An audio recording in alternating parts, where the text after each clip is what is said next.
গঙ্গার পানি বন্টন চুক্তি পর্যালোচনা এবং বাংলাদেশ ভারত যৌথ নদী কমিশনের ৮৬তম বৈঠকে যোগ দিতে গত সোমবার কলকাতায় পৌঁছায় বাংলাদেশের ৭ সদস্যের একটি প্রতিনিধি দল।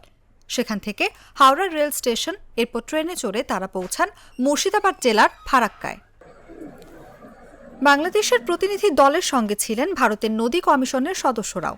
পরে তারা যৌথভাবে ফারাক্কা পরিদর্শন করেন। মঙ্গলবার ফারাক্কা পরিদর্শন করে বাংলাদেশের প্রতিনিধি দলের প্রধান মোহাম্মদ আবুল হোসেন জানিয়েছেন, সম্প্রতি ফারাক্কায় নাব্য কমে গেছে। গত জানুয়ারি মাসে ঠিক ছিল, কিন্তু ফেব্রুয়ারিতে কিছুটা কমে গেছে। তিনি জানান, এভাবে পানি কমে যাওয়া স্বাভাবিক। কোনো বছর পানি কম থাকবে, আবার কোনো বছর বেশি থাকবে।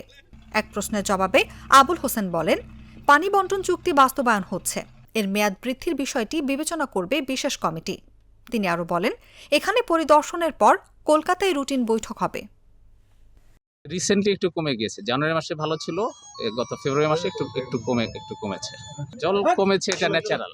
জল কমেছে, এটা কোনো বছর বেশি থাকবে, কোনো বছর কম থাকবে। হাইড্রোলজিক্যাল চুক্তি বাস্তবায়ন হচ্ছে, চুক্তি প্রয়োজনে চুক্তি বাস্তবায়ন হচ্ছে।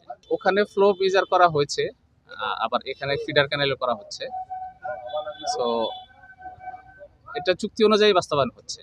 যেটা গঙ্গাতে মেজার করা হচ্ছে সেই পরিমাণ পানি বাংলাদেশে যাচ্ছে, আর যেটা ফিডার ক্যানেলে মেজার করা হচ্ছে এই পরিমাণ পানি কলকাতা যাচ্ছে।